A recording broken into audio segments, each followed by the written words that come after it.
Tolkien was a peculiar movie for me to watch. The film was released in 2019 and is a decidedly dramatic retelling of Tolkien's early life. This movie is not a total waste of time, and I found it interesting to watch, but Tolkien is an inadequate source of historical information and is best supplemented by academic research. The film opens with Tolkien as a young man toiling in the Somme during the horrors of World War I. Tolkien as a soldier is one timeline we keep track of while exploring the changes he had to go through at a young age. We flash back to him as a young boy living in the rural countryside. Shifting circumstances lead to their family being forced to relocate to Birmingham, the despoiled urban place of machines, which leads to the following years of his life. I will say, Tolkien is not totally garbage. Several aspects were enjoyable and managed to keep my attention. The soundtrack was a pleasant fit, and the lighting was well done for the different moods. Likewise, the movie displayed laudable acting and casting. The transition from boy Tolkien to young man Tolkien was hard to notice the first time, so they did a good job picking actors. My favorite parts were the depictions of World War I. Even these, however, became less good with the onset of Tolkien's trench fever. For some reason, the creators included psychedelic imagery from Tolkien's world when he lost his lucid state. The movie portrays the realistic war scenes well, and they add something meaningful to the story being told. Tolkien misrepresents a lot of the details regarding Tolkien's early life. Many of the essentials remain the same, such as the fact that they moved to Birmingham from the idyllic countryside. The details in error for this particular plot point were that Tolkien was closer to 3 years old during this change and probably did not display preteen drama. The romance between Tolkien and Edith is largely transposed into this film, but again, the filmmakers took a few liberties with the details. The timelines and attitudes are slightly shifted to better fit their biopic approach. All these little things, like Tolkien's relationships and interactions with the other characters, slightly irritate scholars of the acclaimed author. The scene of Father Francis exercising authority over Tolkien is a little unrealistic in its tension and drama. Tolkien was eternally grateful to Father Francis Morgan for caring for them and respected his mentoring authority. Honestly, the entire film has additional drama injected into its scenes. The dialogue is incredibly unrealistic at times, or is just laughably cheesy, and the emotional drama that goes on is completely overboard.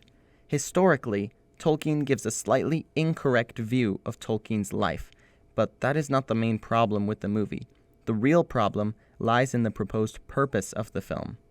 Tolkien once wrote in a letter, shortly after The Lord of the Rings was published, "I object to the contemporary trend in criticism, with its excessive interest in the details of the lives of authors and artists. They only distract attention from an author's work, and end, as one now often sees, in becoming the main interest. But only one's guardian angel, or indeed God himself, could unravel the real relationship between personal facts and an author's works. Not the author himself, though he knows more than any investigator, and certainly not so-called psychologists." Tolkien then explained that he believes a correlation exists to some degree, but that people often mistake insignificant facts for significant facts. This quote completely confounds the movie's premise, and the reason is that the film Tolkien was trying to tell you how Tolkien developed his mythos. If the movie were a simple drama piece, it would be harmless, but it's not. The film aims itself at fans of Middle-earth who might be curious to know the mind from which their beloved fantasy world stems. The sheer filmmaking arrogance required to say, "I know why Tolkien wrote Lord of the Rings, and I'm going to make a dramatization telling you why," is beyond incomprehensible to me. The fact that the Tolkien estate had to issue an announcement clarifying that they had nothing to do with the film and did not endorse it in any way adds to my conviction that the filmmakers didn't know what they were doing. The film is packed with such pretentious audacity that having researched Tolkien's life comprehensively makes it painful to watch. Tolkien lacks the fundamental cornerstone of the author's driving motivation. I believe critics have pointed out, but it necessitates repeating. Tolkien's Christian faith was deeply woven into his character and the linchpin of his entire genius. The movie Tolkien doesn't just fail to explore his faith, they utterly neglect to portray it as an even somewhat important part of his life. His faith was foundationally integral to his perception of the world and his work, but the movie merely reduces it to a few passing references and a random crucifix amid dark fantasy images. Joseph Pierce wrote a book called Tolkien, Man and Myth, which I read to critique this movie. In it, he explores every facet of Tolkien's life from his childhood to later years and death. Pierce seeks to answer commonly held misconceptions about the author and give a clear insight into the connections between the significant facts of Tolkien's life and the creation of his mythology. But the book is sensitively written, backed up with research, and indexed with a complete bibliography. The inherent nature of the Tolkien movie that makes it so terrible is that it not only pretends that it can offer accurate and valuable insight into how Middle-earth came to be, but that it does so in a way that gives a false representation of Tolkien's priorities. I don't care whether the director thought that faith wouldn't be inclusive enough of a topic for modern Tolkien fans, or whether he just considered Tolkien's social life to be separate from his spiritual life. Either way, a biographical drama claiming Tolkien's legendarium had little to do with his faith is a damaging lie that dupes people who haven't taken the time to explore alternative explanations of Tolkien's thought processes. I cannot understand why someone would actively pursue portraying Tolkien's school friends as the primary catalyst for Middle-earth. I watched the movie while listening to what the screenplay was trying to say about The Lord of the Rings, and apparently the filmmakers thought that the core of all Tolkien's work was fellowship. The film shows Tolkien's experience with his best friends dying in the war and a desire to entertain his children as the two motivators for writing The Lord of the Rings, which is supposedly at its core about fellowship. That is incredibly flabbergasting because Tolkien wasn't initially inspired to write The Lord of the Rings until after The Hobbit was published, and The Hobbit was definitely not inspired by the camaraderie he experienced at King Edward's school.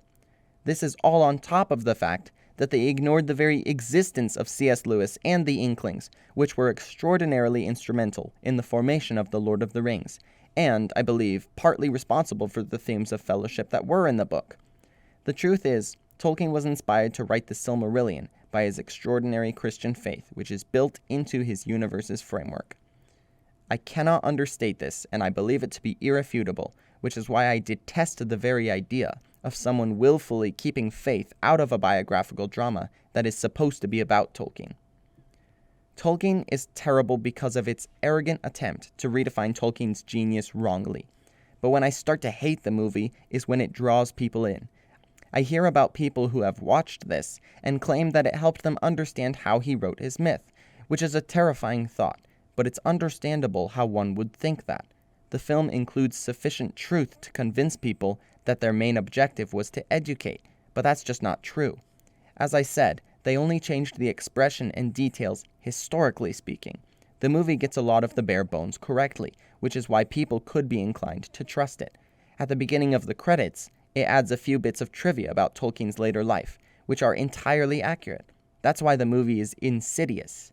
Even if it was unintentional, Tolkien is dangerously capable of fooling people into thinking that friendship is magic is the cornerstone of Middle-earth.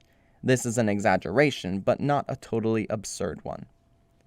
I will add a link to Pierce's book, Man and Myth, for you to check out in the video description. It's a highly resourceful and practical approach to Tolkien's life that's quite thought-provoking. If you want to see this movie for yourself, go ahead. I'm not even recommending that you stay away from it.